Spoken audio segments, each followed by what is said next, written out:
여러분은 주님의 부활에 대해서 어떻게 생각하고 계십니까? 많은 사람들이 예수 그리스도를 믿고 그리고 부활을 말하지만 그 부활을 제대로 경험하면서 살아가는 사람들이 많지는 않은 것 같습니다. 우리는 어떻게 하면 그 부활을 누리면서 우리의 일상 속에 흔들림이 없는 그런 믿음을 소유한 자로 살아갈 수 있는가? 오늘 말씀을 통하여 여러분들과 함께 살펴보기를 원합니다. 주님은 저와 여러분이 이 부활이 분명한 사실임을 말씀을 통하여 확증하셨을 뿐만 아니라 그것을 저와 여러분의 삶 가운데 느낄 수 있도록 주님이 세 가지 선물을 허락하여 주셨습니다. 오늘 저는 여러분들과 함께 그 세 가지 선물이 무엇인지를 확인하고 우리의 삶 가운데에서 그 선물을 소유하고 나누는 자 되기를 간절히 축원합니다. 부활하신 주님께서 주신 세 가지 선물, 그 첫 번째 선물은 바로 평강입니다. 오늘 본문을 보시면 예수님께서 부활하신 첫날 저녁 제자들을 찾아오셨습니다. 그런데 그 제자들의 상태는 매우 불안정했고 나빴다라고 말씀하고 있습니다. 제자들이 왜 그렇게 불안해했는가? 그들의 마음 가운데 두려움이 가득했기 때문입니다. 무엇을 두려워했냐면 제자들은 유대인을 두려워했습니다. 예수님을 고발해서 십자가에 못 박으라고 외쳤던 그들의 외침이 지금도 그들의 심령 가운데 들려오는 것만 같았기 때문입니다.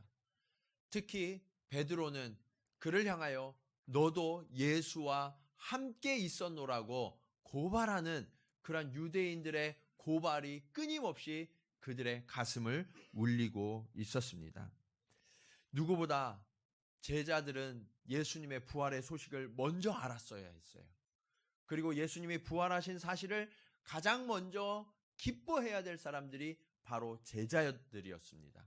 그런데 이 제자들은 문을 닫아 잠그고 그리고 안에 숨어서 외치지 못할 뿐만 아니라 밖으로 나가지도 못하고 있었던 거예요.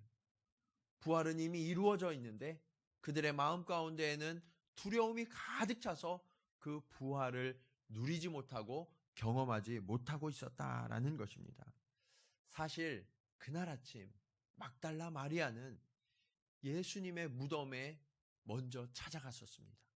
그리고 그곳에서 예수님을 만났습니다. 부활하신 예수님을 만난 그 감격과 기쁨으로 막달라 마리아가 달려와서 제자들에게 예수께서 다시 살아나셨다라고 전했습니다. 그 소식을 들은 베드로와 요한이 달려갔어요. 무덤으로 달려가서 예수님이 살아나셨다는 것을 확인하고자 했지만 예수님은 이미 살아나셔서 무덤에 계시지 않았고 텅 빈 무덤을 확인할 수 있었습니다. 사실 이 정도만으로도 제자들에게는 그 증거가 충분해요. 왜냐하면 이전에 제자들이 예수님과 함께 거할 동안에 예수님은 끊임없이 예수님이 죽으시고 사흘 만에 다시 살아나실 것을 말씀하셨기 때문입니다. 그래서 제자들은 그 텅 빈 무덤을 보는 순간 예수님이 다시 살아나셨음을 고백하고 기쁨으로 외쳐야 했지만 지금 제자들의 상태는 정반대였습니다. 그들은 두려움으로 문을 닫아 잠그고 방 안으로 들어가 있었던 거예요. 그런데 이러한 일들이 지금 이 시대를 살아가는 저와 여러분에게도 동일하게 일어나곤 합니다. 예수 그리스도께서 부활하셨고 성경을 통하여 그리고 수많은 말씀을 통하여 우리는 그것을 듣고 알고 있지만 우리의 삶은 여전히 잠겨진 문 안에 갇혀있던 제자들처럼 그렇게 부활의 기쁨과 소망도 없이 살아가고 있지는 않습니까? 여러분은 오늘 이 아침 무엇을 염려하고 계십니까? 무엇을 두려워하고 계십니까? 주님 앞으로, 부활하신 주님 앞으로 나올 때 우리의 두려움과 염려를 다 내어 던지고 주님 앞으로 나왔어야 되는데, 기대와 설렘으로 주님 앞에 나왔어야 하는데 우리가 그렇게 하지 못하는 이유는 무엇입니까? 이것이 바로 그리스도인들의 아이러니입니다. 주님은 부활하셨지만 그 주님의 부활하심과 나의 삶과는 아무런 상관없이 살아가는 우리들의 모습을 성경은 영적인 무기력, 영적인 무지함이라고 판단합니다. 그들의 특징은 제자들처럼 문을 닫고 밖으로 나가려 하지 않습니다. 나의 영역을 스스로 만듭니다. 그리고 그 영역을 넘어서려고 하지 않아요. 핑계합니다. 나는 무엇 때문에 더 이런 일을 할 수가 없어요. 주님이 맡기신 일들을 내가 더 감당할 수 없는 그러한 핑계들을 계속해서 늘어놓으면서 우리는 한 걸음도 앞으로 나아가지 않으려고 할 때가 있다는 것입니다. 그래서 그 부활의 아침 예수님은 제자들을 직접 찾아오신 것입니다. 두려움으로 스스로를 가둔 제자들이 나오지 않으니까 예수님이 찾아오신 거예요. 그리고 놀라운 선물을 주십니다. 그 선물이 바로 평강입니다. 평강. 여러분, 예수님을 만나게 되면 자연스럽게 소유하게 되는 것이 무엇이냐면 그것이 바로 평강이에요. 여러분의 마음 가운데 오늘 이 아침 평강이 가득 차 있으십니까? 아멘. 여러분의 마음 가운데 평강이 가득하기를 간절히 축원합니다. 주님을 만나면 자연스러운 현상이 우리의 마음에 평안이 가득 차게 된다는 거예요.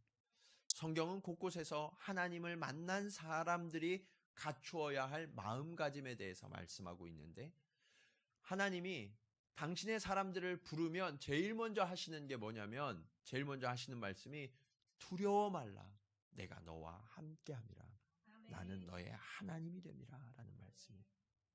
아브라함을 부를 때도 모세를 부를 때도 그리고 기드온을 부를 때도 하나님은 하나님의 사람들을 부르실 때마다 두려워하지 말라라고 명령하셨어요. 그런데 오늘 주님은 부활하신 주님은 두려워하지 말라는 것보다 더 적극적인 명령을 저와 여러분에게 하고 계십니다. 그것이 바로 평안하라. 여러분, 평안은요 그리스도인들에게 주시는 주님의 명령임을 믿으시기 바랍니다. 우리는 평안해야 돼요. 네. 주님이 우리에게 평안을 이미 주셨기 때문에 그 평안을 누릴 수 있는 자가 되었다라는 거예요. 이제 여러분의 마음을 닫게 만드는 두려움이 무엇인지를 한번 살펴보시기 바랍니다. 여러분이 더 앞으로 나아가지 못하도록 막고 있는 그 장애가 무엇인지를 한번 돌아보시기 바랍니다. 그리고 주님이 주신 그 명령을 따라서 평안을 누리시고 그 문을 활짝 열고 주님이 부활하셨다라고 외치는 저와 여러분이 되시기를 주님의 이름으로 간절히 축원합니다. 두 번째로 부활하신 예수님께서 주신 선물은 바로 기쁨입니다. 기쁨. 두려움과 염려가 가득한 곳에는 기쁨이 있을 수가 없어요. 그런데 오늘 말씀을 보면 제자들이 모인 그곳에 주님이 오시자마자 어떤 변화가 나타났냐면 제자들의 마음 가운데 기쁨이 임했다라고 증언하고 있습니다. 여기에서 우리가 한 가지 기억해야 할 주님의 모습이 있어요. 그 주님의 모습은 어떤 모습이냐면 주님이 손과 옆구리를 통해서 보여주신 모습입니다. 주님의 손은 어떤 손입니까? 주님의 손은 못 박힌 손입니다. 주님의 손에는 커다란 대못이 막혀서 구멍이 뚫려 있었을 것이 틀림없어요. 그리고 주님이 보여주신 옆구리는 어떻습니까? 주님이 십자가에서 운명하셨을 때 로마 병정이 창으로 그 옆구리를 찔러서 물과 피를 다 쏟아내도록 했던 그 터진 옆구리, 그 큰 구멍이 난 옆구리를 예수님은 제자들에게 보여주셨던 것입니다. 그 순간 제자들은 알았어요. 이분이 우리가 그토록 사랑하고 따라다니던 바로 그 예수님이라는 사실을, 그리고 그 예수님께서 십자가에서 죽으셨지만 말씀대로 사흘 만에 다시 살아나셨다는 사실을 분명히 깨닫게 된 것입니다.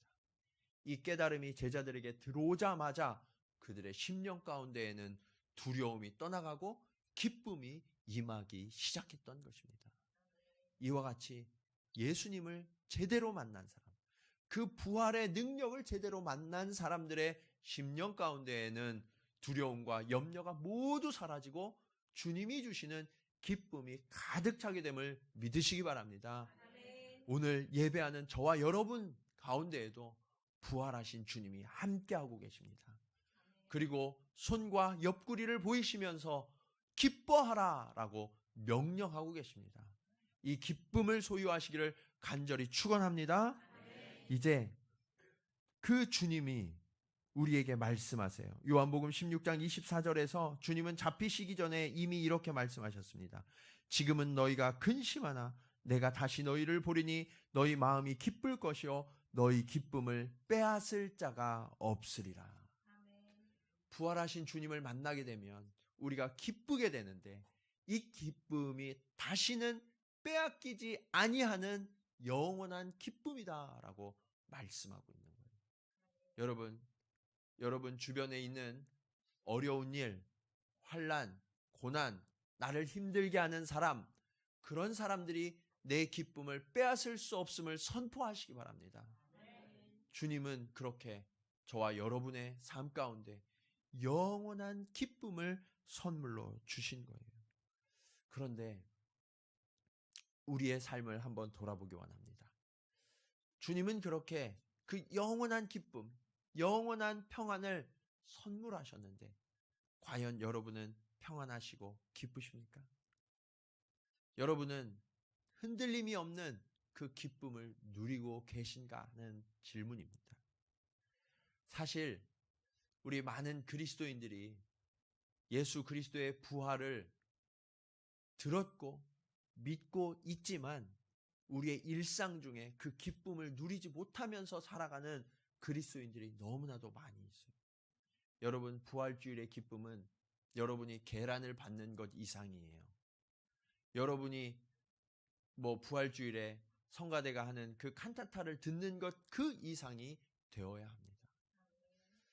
그런데 많은 사람들이 부활의 기쁨이 내 마음 가운데 충만하지 않다고 이야기해요. 다만 그것을 말할 용기가 없는 거예요. 내가 혹시라도 나에게 기쁨이 없어요, 나에게 평안이 없어요 라고 이야기하면 다른 사람들이 너 부활의 소망이 있어? 부활의 예수님을 믿기는 믿는 거야? 그렇게 얘기할까 봐 우리가 차마 입으로 말하지 못해서 그렇지 언제부터인지 모르게 우리의 마음 가운데 이 부활의 소망이 점점 더 약해지고 그 기쁨이 점점 사라지는 우리의 모습을 우리는 느끼고 있지 않습니까? 그렇다면 왜 이런 현상이 우리에게 일어날까? 얼마 전 평창 올림픽이 있었죠. 그 평창 동계올림픽에서 금메달을 따는 우리 선수들을 볼 때는 막 환호하고 기뻐했었는데 왜 정작 부활하신 예수님의 소식을 들을 때에는 우리 마음 가운데 동일한 기쁨이 없는가 하는 것입니다. 이것이 우리의 진지한 질문이 되어야 합니다. 이 아이러니가 우리 속에 계속된다면 우리는 이 부활을 소유한 그리스도인으로 살아갈 수 없기 때문에 그래요. 우리 부활의 신앙이 약한 이유, 지금도 그 감동과 기쁨이 이어지지 못하는 이유에 대해서 주님은 알고 계셨어요. 그리고 마지막 선물로 이것을 다 역전시킬 계획을 갖고 계셨습니다. 그 마지막 선물은 바로 사명입니다. 여러분, 그리스도의 부활은요, 단순한 지식이 아니에요. 그리고 성경에 쓰여 있는 문자적 기록에 머물러 있어서는 안 돼요. 부활은 여러분의 삶 가운데 매일매일 경험되고 재현되는 감동이어야 되는 거예요. 주님은 우리에게 그 감동과 그 기쁨이 재현될 수 있도록 매일매일 그 부활의 감격을 누릴 수 있도록 우리에게 선물을 주셨는데 그것이 바로 사명이다라는 거예요.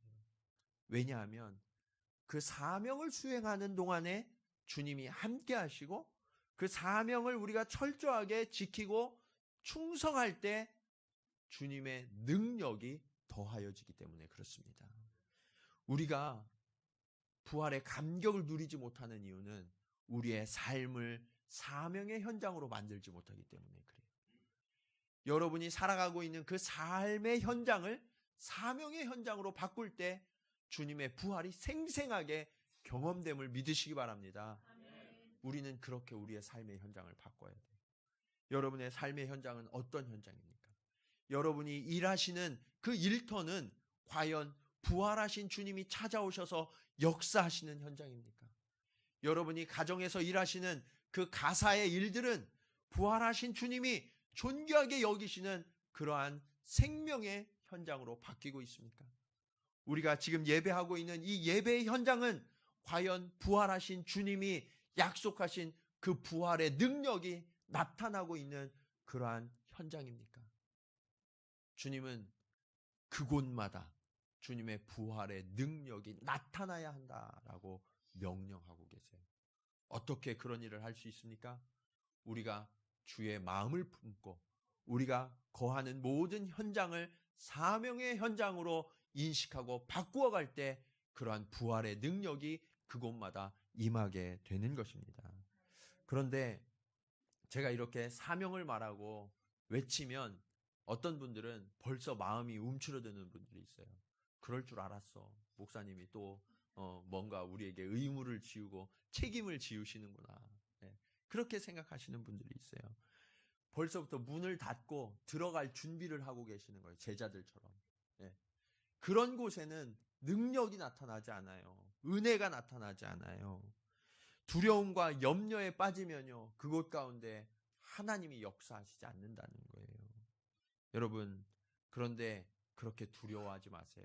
염려하지 마세요. 주님은 우리가 그 사명을 넉넉히 감당할 수 있도록 모든 장치를 마련해 두셨어요. 그 첫 번째 장치가 무엇이냐면 성령입니다. 성령. 부활하신 주님은 제자들이 문을 잠그고 숨어있던 집에 그 집에 들어오셨죠. 그리고 숨을 내쉬면서 성령을 받으라 라고 말씀하셨어요. 성령을 받으라. 성령은 헬라어로 파라클로톤이라고 그래요. 파라클로톤. 이 파라클로톤은 돕는 자, 조언자라는 의미가 있습니다. 제자들이 사명을 감당할 때 어려움에 봉착할 때가 있어요. 위기를 만날 때가 있어요. 그럴 때 성령께서 그 일을 도와주셔서 넉넉하게 감당하도록 지키시고 힘이 되어주시겠다라고 약속하시는 거예요. 그리고 성령의 도우심으로 말미암아 제자들이 말할 수 없는 것들을 말하게 하시고 생각하지 못하는 것들이 지혜를 따라서 생각나서 입술의 권세를 가지고 입을 벌려 증언할 수 있도록 하나님은 도와주시겠다라고 성령을 저와 여러분에게 허락하여 주셨던 것입니다. 여러분, 이 성령을 받은 제자들의 모습은요, 완전히 변화되었어요. 이전에는 두려워 숨었지만 이후에는 사람들이 모이는 곳마다 가서 주님이 부활하셨다라고 선포하는 증언자가 되었던 것입니다. 제자들이 예수님의 부활하심을 증거할 때 하루에 3,000명이 주께로 돌아오고 5,000명이 주께로 돌아오는 놀라운 역사가 일어났음을 우리는 알지 않습니까? 이전에는 유대인들이 두려워서 숨었던 제자들이 내가 사람의 말을 따르는 것이 옳으냐, 전능하신 하나님의 말씀을 따르는 것이 옳으냐, 그렇게 담대하게 선포하고 외치는 제자들로 바뀌었음을 우리는 알고 있지 않습니까? 그것이 바로 성령이 함께 하시는 제자들에게 나타나는 능력입니다. 우리가 사명의 현장에 서 있을 때 그때 성령의 도우심이 필요함을 주님은 아시고 저와 여러분에게 성령을 부어주셔서 도우시고 대언하심을 믿으시기 바랍니다. 두려워하지 마세요. 내가 지금까지 이 일을 감당하고자 했는데 감당할 수 없었다고 여러분 포기하지 마세요. 여러분이 그 사명의 현장에 믿음을 가지고 서 있으면 성령께서 저와 여러분을 넉넉히 도와주심을 믿으시기 바랍니다. 그리고 주님은 또 한 가지 필요한 것이 있으셔서 우리에게 사명을 감당하도록 선물을 주셨어요. 그것이 바로 용서입니다. 용서. 우리 23절 말씀을 한번 같이 읽겠습니다. 시작.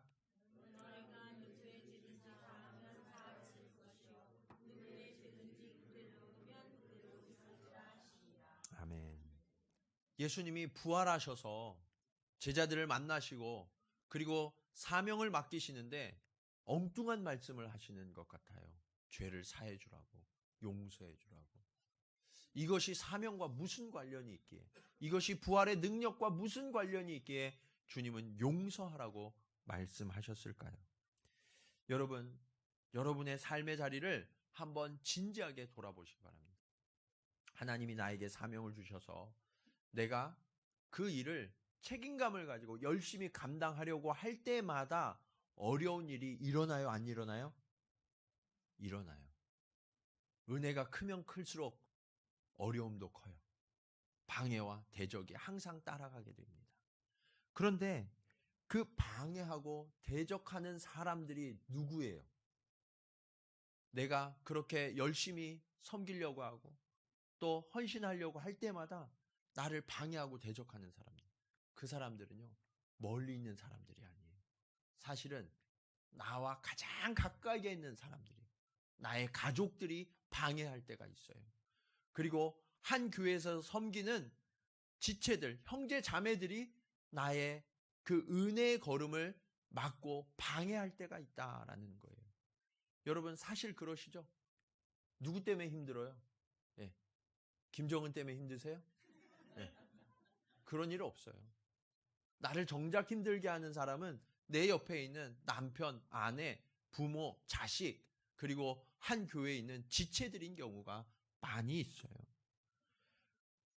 이것은 지금만의 일이 아니라는 거예요. 예전에 예수님이 제자들에게 묻습니다. 너희는 나를 누구라 하느냐? 그럴 때 베드로가 아주 위대한 고백을 하죠. 주는 그리스도시요 살아계신 하나님의 아들이시니이다. 주님이 너무나 기쁘셔서 베드로를 마음껏 칭찬했어요. 그리고 이제 주님의 계획을 알려주시기 시작하십니다. 내가 이제 잡혀서 죽게 되고 다시 살아날 거야. 그러니까 베드로가 뭐라고 그래요? 주여 그리 마옵소서. 그런 일이 절대로 일어나서는 안 됩니다. 좀 전까지만 해도 칭찬받았던 베드로인데 주님의 길을 방해하고 있는 거예요. 주님이 뭐라고 말씀하세요? 사탄아 내 뒤로 물러가라. 너는 나를 넘어지게 하는 자로다. 여러분 가장 가까이에서 주님을 이해하고 가장 잘 섬겼던 수제자였던 베드로가 지금 좀 전과는 다르게 돌변해서 주님의 길을 방해하고 있었던 거예요. 이처럼 대적이나 방해하는 일들은 항상 내가 가장 믿었던 사람, 그리고 내가 가장 신뢰하고 의지했던 사람을 통해서 받는 경우가 많이 있더라라는 거예요. 바로 그때 우리에게 필요한 것이 무엇이냐? 죄사함, 용서. 그래서 주님은 그 사명의 현장에 나도 너희를 보내노라 라고 말씀하시면서 동시에 죄사함에 대해서 말씀하고 계시는 거예요. 여러분, 우리가 성령이 충만하게 되면요, 그 사람을 원망하거나 불평하지 않아요. 사실은 그 사람 뒤에서 역사하고 있는 사탄의 간계를 간파해서 주님이 그러셨던 것처럼 베드로를 꾸짖는 것이 아니라 사탄아 내 뒤로 물러가라 라고 명령할 수 있어야 된다는 거예요. 왜 그러냐면 이 사명이 주님에게 너무 중요한 사명이잖아요. 그 중요한 사명을 이루려고 하면 할수록 사단은 위협이 되거든요. 그러니까 사탄은 그 위협에서 이제 회방하기 위하여서, 놓여지기 위하여서 그 일이 되지 않도록 방해를 해야 되는데 가장 좋은 방해가 무엇이냐? 바로 옆에 있는 사람, 바로 옆에 있는 이웃, 형제, 자매, 가족, 이들을 통하여서 방해하고 회방하는 거예요. 그러면 어떤 일이 일어나느냐? 그 사명의 가치를 잃어버려요. 그리고 우리의 존재의 소중한 것을 잃어버려요.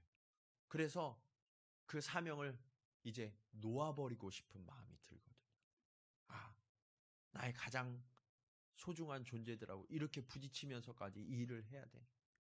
이제 이 일을 그만두어야 되겠다라는 그런 마음을 갖게 되는 거예요. 이렇게 관계가 틀어지면요, 사명을 이루는 것이 가장 어려워지는 거예요. 그래서 주님은 하나님 앞에 예물을 드리려다가 형제와 다툰 일이 생각나거든 예물을 주의 전화에 두고 다시 가서 형제와 화해한 후에 와서 예배를 드릴 때 그때 비로소 이 제물을 받으시겠다라고 말씀하셨던 거예요. 제가 목회하면서 늘 경험한 것은 사명이 어려워서 할 수 없었던 일은 없었던 것 같아요. 우리 성도들에게 어떤 사명을 맡겨도 성도들은 넉넉히 잘 해내요. 그런데 딱 한순간 그 사명을 이루지 못하는 순간이 있는데 그것은 갈등하고 불화할 때예요. 갈등하고 다툼이 일어나면 사명이 그 자리에서 멈춰버려요. 여러분, 이것은 사단의 아주 강력한 방해임을 기억하시기 바랍니다. 저는 오늘 임직하신 우리 청지기분들, 그분들이 성령이 함께 하셔서 기름 부으시고 여러분을 세우셨음을 믿습니다. 그런데 그렇게 성령이 여러분을 인치시고 여러분을 세우셨을 때 동시에 움직이는 존재가 있어요. 그가 바로 사단입니다. 우리를 회방하고 우리를 넘어뜨리기 위해서 우리 안에 갈등을 일으키고 우리가 넘어지도록 불평하게 하고 또 불편하게 만들고 이러한 일을 지금부터 시작할 거예요. 여러분, 그러한 불편함과 또 어려운 일을 만날 때 우리는 이것이 사람으로부터 오는 것이 아니라 그 뒤에 사단의 간계임을 간파하시기 바랍니다. 그리고 사명을 멈추지 마시고 용서함으로 그 사명을 이어가셔야 된다는 거예요. 하나님은 우리에게 용서의 능력을 주셨습니다. 우리가 용서할 수 없을 때에도 성령이 우리 안에 오셔서 우리를 용서할 수 있도록 도와주셔요. 예수 그리스도의 십자가의 용서가 저와 여러분을 용서하신 것처럼 그 용서가 우리 안에 깃들어서 우리도 누군가를 넉넉하게 용서할 수 있는 능력으로 저와 여러분에게 부어주셨다 이 말씀입니다. 이것이 부활의 능력이에요. 부활의 능력은 어떤 다른 기적이 아닙니다. 부활의 능력은 성령으로 가득 충만하여져서 다른 일을 용서할 수 있는 능력, 이것이 주님이 부활하셨다는 증거이고 내가 부활하신 주님을 믿고 있다는 증거입니다. 그리고 그러한 용서의 능력을 가지고 사명을 감당할 때 우리의 사명에는 기쁨이 넘치게 되고 감사가 넘치게 되고 화평한 은혜가 나타나게 되는 거예요. 여러분, 이러한 부활을 저와 여러분의 삶 가운데 날마다 누리시기를 간절히 축원합니다. 우리의 교회뿐만 아니라 여러분의 일터, 여러분의 가정, 그리고 우리 자녀들이 다니는 학교, 그 모든 곳에 이 부활의 능력이 나타나야 돼요. 여러분이 이제 믿음으로 바라보시기 바랍니다. 우리를 넘어뜨리려고 하는 그 사단의 간계를 넘어서서 예수 그리스도의 용서의 능력, 화평의 능력, 그 기쁨이 저와 여러분의 삶을 가득 채우도록 하시고 이제는 문을 열고 주님이 우리에게 맡겨주신 그 사명의 현장으로 담대하게 나아가 그곳에서 여러분의 입술로 그리고 여러분의 삶으로 주 예수 그리스도가 다시 살아나셨다라고 선포하는 저와 여러분이 되시기를, 그리고 우리 동경지구촌교회 걸음걸음이 되기를 주님의 이름으로 간절히 축원합니다. 기도하시겠습니다.